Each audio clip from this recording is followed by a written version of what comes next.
नमस्कार दोस्तों। प्रस्तुत है आचार्य चतुर्सेन शास्त्री की लिखी कहानी सच्चा गहना। शशि भूषण के पिता असम में एक बड़ी रेशमी कोठी के स्वामी थे। इनका लेन देन चीन, जापान, यूरोप आदि देशों में सब जगह था। सैकड़ों मुनीम, कारिंदे, गुमास्त के नौकर चाकर इनके यहाँ रहा करते थे। लाखों का कारोबार था। रुपए की छनछनाहट के मारे कान नहीं दिया जाता था। चारों तरफ कारोबारों की लोगों की दौड़ धूप से ऐसी धूमधाम रहती थी मानो कोई विवाह उत्सव हो। मिजाज भी उनका अमीरों का सा था। सभी अमीर दिल के अमीर नहीं होते। दिन दुखियों के लिए एक कौड़ी भी अपनी टेट से देते इन कंजूसों की नानी मरती है। शशि के पिता ऐसे नहीं थे। गरीब मोहताज विधवाओं के वह ईश्वर थे। उनका ऐसे शुक्र में किया गया दान लंबी लंबी तारीफों के साथ अखबारों में नहीं छपता था और न ही ऐसी वाहवाही लूटने को ही वे ऐसा करते थे। वह तो स्वभाव से ही दयालु और सज्जन थे। बात के ऐसे धनी थे कि एक बार जो मुंह से निकल गया तो फिरने वाली नहीं है, चाहे इधर की दुनिया उधर हो जाए। सील उनमें कूट कूट कर भरा था। बड़े मुनीम जी से लेकर साधारण चपरासी तक से वह एक सा ही तुम कहकर प्रेम पूर्वक संभाषण करते थे। इतने बड़ों करोड़पति होने पर भी इनका जीवन सुख शांति और सादगी में आदर्श था। अब शशि के पिता को मरे कोई 2.5 साल हो गए होंगे, पर तब से अब तक में उनके कारोबार में कुछ न कुछ उन्नति हुई है। इसका यही कारण है कि शशि बाबू भी गुणों में अपने पिता से किसी भांति कम नहीं है। अपने पिता के जमाने के नौकर तक को शशि बाबू बुजुर्गी की तरह मानते हैं। सच तो यो है कि शशि को ऐसा दयालु पाकर चाकर लोगों ने उन्हें थोड़े दिनों में उनके पिता को भी भुला दिया। एक बार कारोबार के ही विषय में उन्हें दिल्ली जाना हुआ और इसी क्रम में काम में उन्हें 12 लाख का मुनाफा हुआ। वहीं विदेशी कोठियों के भी तार मिले, जिन सब में उस पर लाभ ही लाभ की बात थी। शशि बाबू अपने स्त्री श्यामा को बड़ा प्यार करते थे। श्यामा को देवी जैसा रूप भी मिला था। उसका सुंदर स्वच्छ मुख देखकर गुलाब का भ्रम होता था। श्यामा जैसी सुंदरी थी वैसी ही शौकीन भी, परले सिरे की थी। ईश्वर की दया से उसे कमी ही क्या थी। नई नई साड़ी, बढ़िया बढ़िया जेवर, बेशकीमती सामान श्यामा के इशारे करते ही शशि बाबू ला दिया करते थे। भोजन करके जब शशि लेटते रहते और श्यामा को निकट पाकर अपने सुख स्वप्न में डूब जाते तो वह तन्मय हो जाते। श्यामा को पाकर शशि अपने को महाभाग्यवान समझते थे। हाँ, तो जब शशि बाबू दिल्ली जाने लगे तो श्यामा ने हीरो का हार और मोतियों की एक माला लाने की फरमाइश की थी। आज 3 महीने में शशि लौटे हैं। ये 3 महीने बड़ी कठिनता से श्यामा ने काटे हैं। कुछ तो उत्साह से और कुछ लज्जा से श्यामा का कलेजा धक धक हो रहा है। शशि के पास जाने में उसे कुछ भय सा लगता है। पहले फिरोजी रंग की रेशमी साड़ी पहने श्यामा अपने कमरे में खड़ी पति के पास जाने की बात सोच रही थी। घड़ी घड़ी उसके माथे पर पसीना आ रहा था, जिसे वह रुमाल से पोंछ रही थी कि अचानक स्वयं शशि ही उसके पास जा पहुंचे। श्यामा इतने दिन बाद उन्हें देखकर सिकुड़कर इतनी सी हो गई। उसके नेत्रों के सुनहरे पर्दे एक बार ऊपर को उठे और बार शशि के मुख पर अपने हृदय का उज्जवल प्रकाश डाल तुरंत नीचे आ रहे। लज्जा के भारी आवरणों को वे सहन न कर सके। शशि ने श्यामा का हाथ पकड़कर कहा, क्यों श्यामा, क्या हमें पहचाना नहीं? यहाँ तो आओ, कुछ बोलोगी नहीं क्या? श्यामा का मुख लाल हो गया। उसे पसीना आ गया। कुछ कहते न बना। क्या बोलूं? श्यामा यही सोचती रही। शशि ने उसे धीरे धीरे गोद में बैठाकर उसका पसीना पोंछते पोंछते कहा, क्यों श्यामा, यह कैसी नाराजगी है?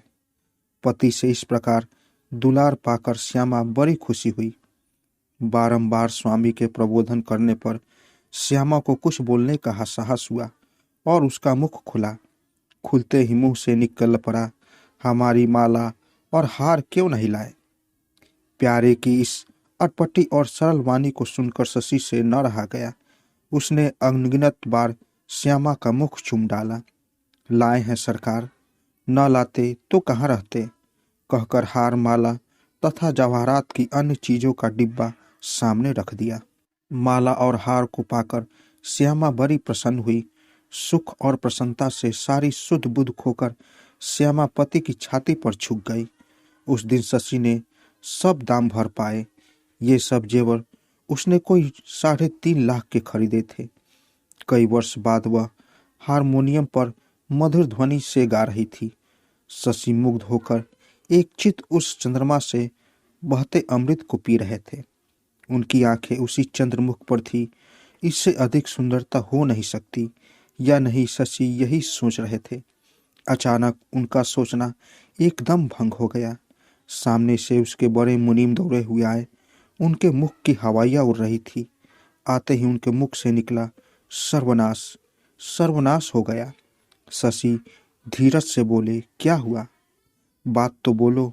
मुनीम जी ने एक तार उनके सामने पटक कर कहा, वह हमारे 3 जहाज जो चीन से आ रहे थे डूब गए और 49.5 लाख पर पानी फिर गया है। शशि के मुख से यही निकला और सूखे वृक्ष की तरह धड़ाम से पलंग पर गिर पड़े। श्यामा यह सब देखकर अवाक रह गई।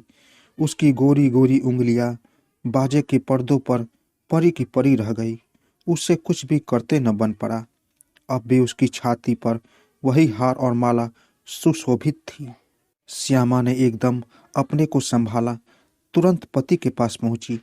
किसी प्रकार से कुछ मुस्कुराहट भी उसके मुख पर आ गई। श्यामा ने समझा, प्यारे पति के दुख में यह मुस्कुराहट अच्छी औषधि होगी। ऐसे दुख में सरला श्यामा को मुस्कुराते देखकर शशि को हंसी आ गई। उन्होंने चुपचाप श्यामा को पकड़कर छाती से लगा लिया। उनकी आंखों में 2 बूंद आंसू छलछला आए। श्यामा ने उन्हें ढाढ़स देकर सब हालचाल जानने को कोठी में भेजा। बाहर आते ही उन्हें एक तार अपने आधाती का मिला कि 7.5 लाख का बिल कल 4 बजे तक अवश्य अदा करना पड़ेगा। शशि को काठ मार गया। वापस घर आकर चारपाई पर पड़ गए। अचानक इस दुख को देखकर शशि से न सह सके। उनका हृदय विदीर्ण होने लगा। एकाएक कुछ सोच वह उठ खड़े हुए।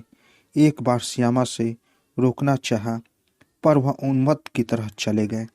कुछ सोचकर श्यामा ने एक जौहरी को बुलाया और अपने सारे जेवर 7.5 लाख में बेच डाले। एक छल्ला भी बाकी न छोड़ा और वेश बदलकर स्वयं बैंक में जाकर 7.5 लाख का बिल चुका दिया। तब वह चुपचाप अपने घर आ बैठी। देखा शशि अभी नहीं लौटे हैं। वह अपने मित्रों से सहायता लेने निकले थे, पर कोई तो घर नहीं मिला।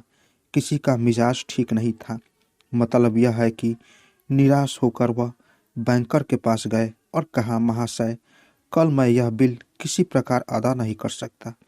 बैंकर ने आश्चर्य से उसकी ओर देखा और कहा, महाशय, एक स्त्री आपका बिल चुका गई है। स्त्री चुका गई है? शशि ने आश्चर्य से उसकी ओर देखकर पूछा। हाँ महाशय, बिल चुक गया है। शशि बाबू बड़े असमंजस में पड़े कि किसने ऐसा किया। श्यामा ने इसी विचार में शशि घर आ रहे थे। द्वार पर पहुँचते पहुँचते मुनीम उनको बुला कोठी में ले गए और एक तार देकर कहा, ईश्वर का धन्यवाद है कि वे जहाज सिर्फ भटक गए थे। एक में कुछ हानि हुई है, पर वह बीमा किया हुआ है। अब वे बंबई पहुंच गए हैं और बंगाल बैंक के नाम से 10 लाख का चेक है। शशि ने अचकचाकर सब सुना। एक ही दिन में ऐसा परिवर्तन देख शशि पागल से हो गए। धीरे धीरे संभल कर घर आए। श्यामा तब भी धीरे धीरे बाजा बजा रही थी। धीरे धीरे शशि श्यामा के पीछे जा खड़े हुए। उन्होंने श्यामा के मोढ़े पर हाथ रखकर कहा, श्यामा, इधर आओ। एक कोच पर दोनों बैठ गए। शशि ने श्यामा के दोनों हाथ पकड़ कहा, श्यामा, तुमने चोरी की है, बोलो सच्ची बात है ना? सरलता से श्यामा हंसकर बोली, तुम्हारी बात कभी झूठ हो सकती है? हमने तुम्हें ही न चुराया है, इसी की सजा देने आए हो? अच्छा, क्या सजा दोगे? कहो। इधर आ पगली, बड़ी व्याख्याता हो गई है, कहकर शशि ने श्यामा को छाती से लगाकर दबा लिया। फिर उसको गोद में लिटकाटा कर उसके बाल सुधारते हुए बोले, अच्छा, कहो, क्या सचमुच तुम ही ने बिल चुकाया है? कहाँ से चुकाया? बताना, रुपया कहाँ से मिला? बात सुनकर श्यामा पहले ताली बजाकर हंस पड़ी, फिर दोनों हाथों को शशि के गले में डालकर कहा, मिलता कहाँ से? हमारे एक प्रेमी ने हमें गहने बनवा दिए थे, उन्हीं को बेचकर चुका दिया है। अचकचाकर शशि बोले, अरे क्या जेवर बेच दिया? इतना साहस? यह क्या सूझी? क्या माला और हार भी? श्यामा, दोनों अंगूठी भी। शशि की आंखों में पानी भर आया। वह उसे छाती से लगाए कुछ देर खड़े रहे। फिर किसे बेचा पूछकर बाहर आए। सीधे जौहरी के पास गए।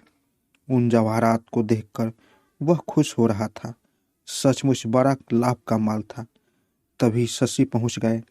कुछ मुनाफा देकर सब वापस ले लिया और घर जाकर श्यामा के गले में अपने हाथ से जेवर पहनाकर कहा, पगली, ऐसी अमूल्य जेवर तने कैसी बेरहमी से बेच दिए? श्यामा ने दोनों हाथ पति के गले में डालकर आंखों में आंखें भरकर कुछ शर्म से अपने सिर को पति की छाती से टेक कर कहा, प्यारे पति, से बढ़कर स्त्री के लिए और कौन सा आभूषण है? तो दोस्तों, कैसी लगी कहानी? अगर आप लोगों को मेरी कहानी अच्छी लगी हो तो मेरे चैनल को ज़रूर सब्सक्राइब करें और साथ साथ बेल आइकन को भी ज़रूर दबाएं ताकि मेरी कहानी सबसे पहले आप तक पहुंचे। तो दोस्तों, मिलते हैं एक नई कहानी के साथ एक नए वीडियो में। तब तक के लिए नमस्कार।